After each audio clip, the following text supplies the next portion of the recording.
नमस्कार, मैं हूं सत्यपाल और आप देख रहे हैं CWB हिंदी न्यूज। शक संवत 1946 विक्रम संवत 2081 आज मार्गशीर्ष मास के कृष्ण पक्ष की चतुर्दशी तिथि और दिन शनिवार है। तदनुसार अंग्रेजी तारीख 30 नवंबर सन 2024। चतुर्दशी तिथि आज सुबह 10:31 तक रहेगी। उसके बाद अमावस्या तिथि प्रारंभ हो जाएगी। सबसे पहले आज की सुर्खियां। नए साल पर केंद्रीय कर्मचारियों के लिए बड़ा तोहफा, न्यूनतम बेसिक सैलरी होगी 51,480 रुपए। हरियाणा में अब गाय पालने पर सरकार देगी 30,000 रुपए। मिनी डेयरी खोलने पर मिलेगी 50% सब्सिडी। हरियाणा शिक्षा विभाग ने सरकारी स्कूलों के PRT शिक्षकों की मांगी रिपोर्ट, 30 नवंबर तक दिया समय। हरियाणा परिवहन मंत्री अनिल विज का एक्शन, बस स्टैंड सुपरवाइजर और ड्राइवर को किया सस्पेंड। हरियाणा की MDU यूनिवर्सिटी में PhD के दाखिलों के लिए आगे बढ़ी तारीख, आवेदन करने की अंतिम तिथि 2 दिसंबर 2024 तक बढ़ी। हरियाणा में अब डॉक्टरों के भी होंगे ऑनलाइन तबादले, पॉलिसी तैयार करने के लिए बनी कमेटी। और कैट 2024 आंसर की जारी, 24 नवंबर को हुई थी परीक्षा। ऑब्जेक्शन दर्ज करने की आखिरी तारीख 31 दिसंबर। और अब खबरें विस्तार से। पहाड़ों पर बर्फबारी होने और उत्तर पश्चिमी हवाओं के चलने के कारण हरियाणा में भी लगातार ठंड बढ़ती जा रही है। सुबह और रात के समय ज्यादा ठंड महसूस हो रही है, लेकिन दिन में धूप खिलने की वजह से कुछ राहत मिलते हुए भी दिखाई दे रही है। प्रदेश का हिसार जिला 7.4 डिग्री सेल्सियस तापमान के साथ सबसे ठंडा और गुरुग्राम सबसे गर्म जिला रहा। यहाँ का तापमान 10.7 डिग्री सेल्सियस दर्ज किया गया। प्रदेश के ज्यादातर शहरों में न्यूनतम तापमान 10 डिग्री से नीचे पहुंच गया है। 2 दिसंबर तक प्रदेश में मौसम शुष्क बना रहेगा। इस दौरान उत्तरी और उत्तर पश्चिमी ठंडी हवाएं चलेंगी, जिससे कि रात के तापमान में गिरावट दर्ज की जाएगी। 30 नवंबर की रात से एक हल्का पश्चिमी विक्षोभ सक्रिय होने जा रहा है, जिससे मौसम में बदलाव देखने को मिलेगा और ठंड का स्तर और अधिक बढ़ेगा। हरियाणा कृषि विश्वविद्यालय ने जानकारी दी कि 1 और 2 दिसंबर को उत्तर पूर्वी हवाएं चलने से प्रदेश में आंशिक बादल छाए रहेंगे और वातावरण में नमी की मात्रा भी बढ़ेगी। 10वीं पास युवाओं के लिए खुशखबरी है। यदि आप भी नौकरी की तलाश में हैं, तो ये खबर आपके लिए काम की हो सकती है। हरियाणा राज्य परिवहन विभाग जींद ने विभिन्न अप्रेंटिस पदों पर भर्ती के लिए आवेदन मांगी है। आपको बता दें कि ये भर्तियां कॉन्ट्रैक्ट आधार पर होने जा रही हैं। जो भी इन पदों पर आवेदन भेजने के इच्छुक हैं, वे आधिकारिक वेबसाइट के माध्यम से अपने आवेदन भेज सकते हैं। इन पदों के लिए उम्मीदवारों का 50% अंकों सहित 10वीं पास होना जरूरी है। आवेदक संबंधित क्षेत्र में ITI धारक होने चाहिए। हार्ड कॉपी जमा करने की आखिरी तारीख 9 से 11 दिसंबर 2024 है। आवेदन करने की आखिरी तारीख 4 दिसंबर 2024 रहेगी। किसी भी वर्ग के उम्मीदवार का कोई भी आवेदन शुल्क नहीं देना होगा। इन पदों पर आवेदन भेजने के लिए उम्मीदवारों को आधिकारिक वेबसाइट पर जाना होगा। उम्मीदवारों को ऑनलाइन आवेदन करने के बाद अपना अप्रेंटिस प्रोफाइल व सभी संबंधित दस्तावेजों सहित दिनांक 9/12/2024 से 11/12/2024 तक कार्यालय महाप्रबंधक हरियाणा राज्य परिवहन नया बस स्टैंड जींद में जमा करवाना होगा। हरियाणा के डॉक्टरों के लिए एक बड़ी खबर सामने आ रही है। अब शिक्षकों की तरह ही डॉक्टरों के ट्रांसफर भी ऑनलाइन होंगे। प्रदेश सरकार डॉक्टरों के ऑनलाइन तबादलों के लिए एक पॉलिसी तैयार करने जा रही है। इसके लिए 3 अधिकारियों की एक कमेटी का गठन कर दिया गया है। इस कमेटी के अध्यक्ष स्वास्थ्य विभाग के विशेष सचिव आदित्य दहिया होंगे। कमेटी में स्वास्थ्य महानिदेशक डॉक्टर मनीष बंसल और स्वास्थ्य महानिदेशालय में तैनात SMO डॉक्टर निशिकांत सदस्य होंगे। अधिकारियों की ये कमेटी 1 महीने में अपनी रिपोर्ट सरकार को पेश करेगी। साथ ही यह भी पता लगाएगी कि देश के किसी राज्य में डॉक्टरों के ऑनलाइन तबादलों की व्यवस्था है या फिर नहीं। अगर किसी राज्य में डॉक्टरों के ऑनलाइन तबादले होते हैं, तो कमेटी वहां जाकर उस प्रक्रिया को समझेगी। बता दें कि देश में सबसे पहले हरियाणा सरकार ने शिक्षकों के ऑनलाइन तबादलों की पॉलिसी तैयार की थी। इस पॉलिसी की सराहना प्रधानमंत्री श्री नरेंद्र मोदी ने भी की थी, जिसके बाद यूपी समेत कई भाजपा शासित राज्यों ने हरियाणा की शिक्षकों की ऑनलाइन तबादला पॉलिसी को अपने यहाँ पर भी लागू किया था। अब हरियाणा के स्वास्थ्य सचिव सुधीर राजपाल ने डॉक्टरों के ऑनलाइन तबादलों की पॉलिसी तैयार करने के लिए भी 3 सदस्यीय कमेटी बना दी है। हरियाणा में नायब सैनी सरकार बेसहारा सांडों को पकड़ेगी। इसके लिए गौ सेवा आयोग को टास्क दिया गया है। पूरे हरियाणा में एक साथ सांडों को पकड़ने का अभियान चलेगा। इन सांडों को पकड़कर गौशालाओं में भेजा जाएगा। बदले में सरकार गौशालाओं को अतिरिक्त अनुदान देगी। गौ सेवा आयोग के चेयरमैन ने इस अभियान को लेकर हिसार में एक बैठक की। बैठक में हिसार जिला प्रशासन के तमाम अधिकारी और गौशालाओं के संचालक मौजूद रहे। बैठक में चेयरमैन श्रवण कुमार गर्ग ने कहा कि आने वाले दिनों में एक भी पशु सड़कों पर दिखना नहीं चाहिए। शुरुआत बेसहारा गोवंश से की जाए। पशु मालिकों के पशु अभी ना छेड़े जाएं। शुरुआत में सांड और बिना मालिकों के पशु पकड़े। अगर कोई विरोध करे तो पशु को छोड़ दो, किसी से उलझना नहीं है। इसके बाद एक स्पेशल ड्राइव चलेगी। पशु मालिकों को नोटिस दिए जाएंगे। अगर कोई खुले में तब तक पशु छोड़ेगा तो उस पर कार्रवाई अमल में लाई जाएगी। बाकायदा पुलिस सुरक्षा निगम कर्मचारियों को दी जाएगी।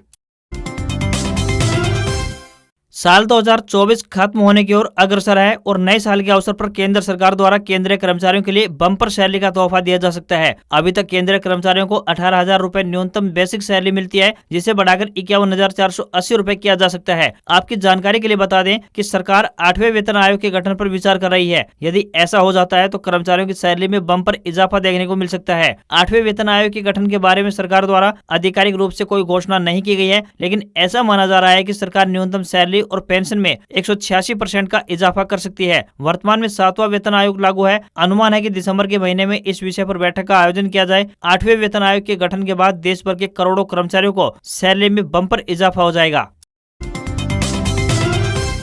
हरियाणा के शिक्षा विभाग की तरफ से राज्य के सरकारी स्कूलों में पढ़ने वाले छात्रों और पीआरटी अध्यापकों की एक रिपोर्ट मांगी गई है। मौलिक शिक्षा महानिदेशक ने राज्य के सभी जिला मौलिक शिक्षा अधिकारियों को पत्र लिखकर निर्देशित किया है कि स्कूल के अनुसार छात्रों की संख्या और कार्य कर रहे पीआरटी अध्यापकों की सूचना हेड ऑफिस को भेजी जाए। शिक्षा विभाग की तरफ से परफॉर्मा जारी किया गया है, जिसमें स्कूल का नाम, स्कूल के कोड, छात्रों की संख्या, कार्यरत जेबीटी टीचर, सरप्लस अध्यापकों की संख्या और रिटायर होने वाले अध्यापकों की जानकारी भेजने के लिए भी निर्देश जारी कर दिए हैं। सभी स्कूलों को यह जानकारी 30 नवंबर तक जमा करनी होगी। शिक्षा विभाग आने वाले शैक्षणिक सत्र को लेकर छात्रों की संख्या के आधार पर अध्यापकों का युक्तिकरण यानी रेशनलाइजेशन करेगा। इसके साथ ही शिक्षकों की भर्ती को लेकर भी प्रक्रिया शुरू होगी। जिन स्कूलों में शिक्षकों की कमी है उनमें हरियाणा कौशल रोजगार निगम के माध्यम से भर्ती की जाएगी।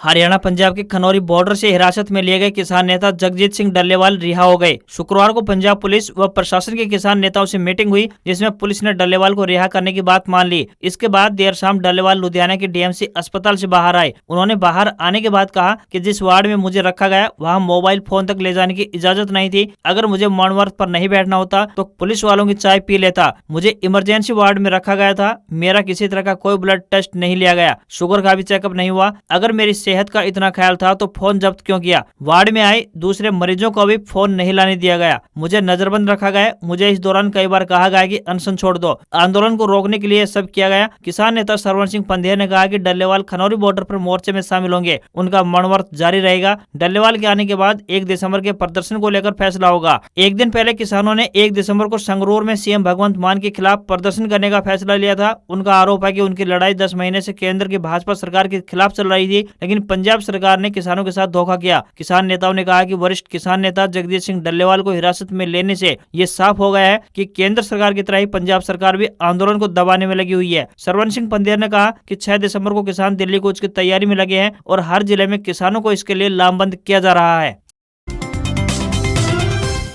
हरियाणा के परिवहन मंत्री अनिल विज शुक्रवार शाम को अचानक कैथल बस स्टैंड पर पहुंचे। अनिल विज के पहुंचते ही बस स्टैंड पर खलबली मच गई। परिवहन मंत्री अनिल विज कैथल के नए बस स्टैंड पर औचक निरीक्षण करने पहुंच गए थे। निरीक्षण के दौरान खामियां मिलने पर अनिल विज ने तुरंत मौके पर ही बस अड्डा के संस्थान प्रबंधक सुनील और एक चालक मोनू को निलंबित करने के आदेश जारी कर दिए। इसके साथ ही मंत्री ने बस स्टैंड पर सफाई और शौचालयों में अव्यवस्था पाए जाने पर अधिकारियों को फटकार भी लगाई। विज सिरसा में आयोजित जिला कष्ट निवारण समिति की बैठक से वापस लौटते समय कैथल बस स्टैंड पर निरीक्षण करने पहुंचे थे। अनिल विज जब बस स्टैंड पर अचानक पहुंच गए तो वहां पर चीका जाने वाली बस को कुछ लोग धक्का लगा रहे थे। इसी दौरान अनिल विज भड़क गए और उन्होंने तुरंत विभाग के अधिकारी को बुलाया। अनिल विज ने बस स्टैंड परिसर पर बस के टिकट काउंटर, बस काउंटर का निरीक्षण भी किया। दोनों कर्मचारियों को निलंबित करने के बाद मंत्री अनिल विज के तेवर काफी गर्म दिखाई दिए। इस दौरान अनिल विज ने कहा कि जनता काम मांगती है, यदि काम नहीं करोगे तो कार्रवाई तो होगी ही। मंत्री ने कहा कि वे जनता के काम लगातार करते आ रहे हैं, इसलिए ही जनता ने लगातार 7 बार एमएलए बनाया है। यदि मैं काम नहीं करता तो जनता मुझे कभी का बाहर फेंक देती।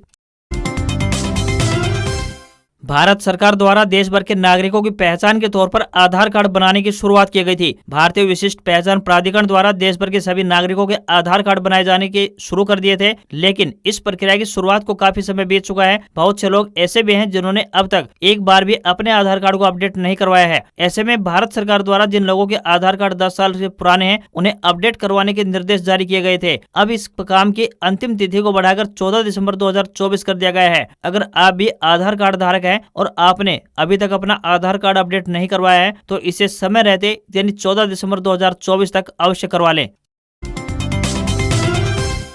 भारत एक कृषि प्रधान देश के तौर पर जाना जाता है। वहीं बात करें अगर हरियाणा की, तो इसे हरि का प्रदेश कहा जाता है, जो अपने हरे भरे खेतों और खान पान के लिए मशहूर, जहां की आबादी ज्यादातर कृषि पर आधारित है। यहाँ सरकार द्वारा खेती बाड़ी और पशुपालन को प्रोत्साहित करने के उद्देश्य से किसानों व पशुपालकों के हित में अनेकों योजनाएं चलाई जाती रही है। इसी क्रम में प्रदेश के मुख्यमंत्री नायब सिंह सैनी द्वारा गाय पालने वालों को 30,000 रूपए देने की घोषणा की गई है। इसके अलावा गौ सेवा के बजट को 40 करोड़ रूपए से बढ़ाकर 400 करोड़ रूपए कर देने की घोषणा कर दी है। मुख्यमंत्री नायब सिंह सैनी ने अपने ऐलान में कहा कि यदि कोई किसान अपने घर में गाय पालेगा तो सरकार उसे 30,000 रूपए की प्रोत्साहन राशि देगी। इसके अलावा किसानों को सामान्य क्रेडिट कार्ड पर भी पशुपालन के लिए लोन दिया जाता है, जिसकी लिमिट 3 लाख रूपए निर्धारित की गई है। मुख्यमंत्री नायब सैनी ने एक कार्यक्रम को संबोधित करते हुए कहा था कि सरकार द्वारा छोटे किसानों और ग्रामीण क्षेत्र के युवाओं को रोजगार देने के लिए हाईटेक और मिनी डेयरी स्कीम चलाई जा रही है, जिसके तहत 10 दुधारू पशुओं तक की मिनी डेयरी खोलने पर कुल लागत पर 25% सब्सिडी दी जाती है। वहीं अनुसूचित जाति के लोगों को स्वरोजगार उपलब्ध करवाने के लिए सरकार द्वारा 2 या 3 पशुओं की डेयरी खोलने पर 50% सब्सिडी दी जाती है। यदि कोई पशुपालक 20 या फिर उससे ज्यादा दुधारू पशुओं की हाईटेक डेयरी स्थापित करना चाहता है तो सरकार उसे ब्याज में भी छूट दे रही है। रेल यात्रियों के लिए एक जरूरी खबर सामने आ रही है। बता दें कि राजस्थान दिल्ली रूट पर चलने वाली ट्रेनों के रूट में बदलाव किया गया है। बता दें कि जयपुर रेलवे स्टेशन पर प्लेटफॉर्म नंबर 2 व 3 पर एयर कॉनकोर्स निर्माण कार्य के चलते Jodhpur Delhi Jodhpur Mandore superfast express train 29 नवंबर से अगले 1.5 महीने तक रूट डाइवर्ट से संचालित होगी। जोधपुर दिल्ली जोधपुर मंडोर सुपरफास्ट एक्सप्रेस 29 नवंबर से 13 जनवरी 2025 तक अपने परिवर्तित मार्ग फुलेरा रिंगस रेवाड़ी होकर संचालित की जाएगी। इस अवधि में ट्रेन जयपुर दौसा बांदीकुई व अलवर स्टेशन पर नहीं गुजरेगी। ट्रेन परिवर्तित मार्ग फुलेरा रिंगस रेवाड़ी होते हुए दिल्ली का सफर तय करेगी। साथ ही मार्ग के रिंगस श्री माधोपुर नीमका थाना और नारनौल रेलवे स्टेशन पर ठहराव करती हुई जाएगी। वहीं बाड़मेर दिल्ली सुपरफास्ट 2 दिसंबर से 9 जनवरी 2025 तक अपने परिवर्तित मार्ग फुलेरा रिंगस रेवाड़ी होकर संचालित होगी। साथ ही परिवर्तित मार्ग में ट्रेन रिंगस श्री माधोपुर नीमका थाना व नारनौल स्टेशन पर ठहराव करेगी। इसी प्रकार दिल्ली बाड़मेर सुपरफास्ट 29 नवंबर से 10 जनवरी 2025 तक परिवर्तित मार्ग रिंगस फुलेरा होकर संचालित होगी। परिवर्तित मार्ग में यह नारनौल नीमका थाना श्री माधोपुर रिंगस स्टेशन पर ठहराव करती हुई जाएगी।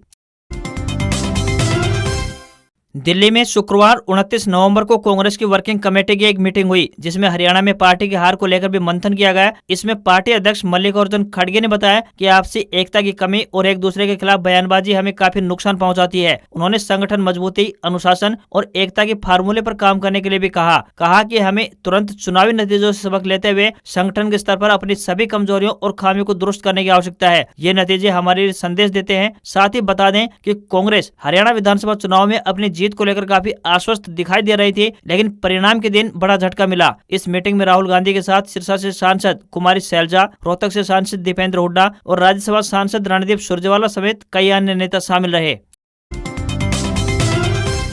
देश के उत्तरी राज्यों के साथ साथ अब मध्य भारत के राज्यों में भी ठंड का असर लगातार बढ़ रहा है। मौसम विभाग ने 8 राज्यों में घने कोहरे का अलर्ट जारी किया है। इनमें हिमाचल प्रदेश, पंजाब, हरियाणा, बिहार, उत्तर प्रदेश, दिल्ली, ओडिशा और पश्चिम बंगाल शामिल है। उत्तर भारत के राज्यों में बर्फबारी के कारण हिमाचल प्रदेश और जम्मू कश्मीर फिलहाल सबसे ठंडे राज्य हैं। मौसम विभाग ने बताया कि हिमाचल के लाहौल स्पीति में रात का तापमान -11 डिग्री सेल्सियस तक पहुंच गया है। यहाँ आने वाले दिनों में ठंड और बढ़ सकती है। वहीं मध्य भारत में एमपी के पूर्वी हिस्से यानी जबलपुर, रीवा, शहडोल और सागर संभाग में ज्यादा सर्दी पड़ रही है। उधर तमिलनाडु में आज यानी 30 नवंबर की सुबह फेंगल तूफान टकरा सकता है। इसके असर के कारण तमिलनाडु के कई जिलों में पिछले 3 दिनों से लगातार तेज बारिश का दौर जारी है। समुद्र में मौजूद मछुआरों को तुरंत किनारे पर लौटने की सलाह दी गई थी। श्रीनगर में तापमान -2.1 डिग्री सेल्सियस रिकॉर्ड किया गया। यहाँ आने वाले दिनों में तापमान और गिर सकता है। राजस्थान में भले ही दिन में आसमान साफ रहने और तेज धूप के कारण सर्दी का एहसास न हो, लेकिन रात के तापमान में लगातार उतार चढ़ाव होने से सर्दी तेज है। वहीं राजस्थान के शेखावटी के चोरू, झुंझुनू, फतेहपुर के एरिया में रात का पारा लुढ़क चुका है, जिससे कि इन शहरों में रात में सर्दी फिर से बढ़ गई है। भारतीय नौसेना की ओर से नौसेना डाकयार्ड विशाखापट्टनम में ट्रेड अप्रेंटिस के पदों पर भर्ती निकाली गई है। इस वैकेंसी के लिए उम्मीदवारों को ऑफलाइन आवेदन करना होगा। इस भर्ती के लिए लिखित परीक्षा का आयोजन 28 फरवरी 2025 को आयोजित करवाया जाएगा। वहीं परीक्षा का रिजल्ट 4 मार्च 2025 को घोषित होगा। एजुकेशनल क्वालिफिकेशन की बात करें तो किसी भी मान्यता प्राप्त बोर्ड या संस्थान से न्यूनतम 50% अंकों के साथ 10वीं पास होना चाहिए। साथ ही एनसीवीटी या एससीवीटी से मान्यता प्राप्त ITI में न्यूनतम 65% अंकों के साथ पास की होनी चाहिए। अधिकतम कोई एज लिमिट तय नहीं की गई है। लास्ट डेट 1 जनवरी 2025 रहेगी।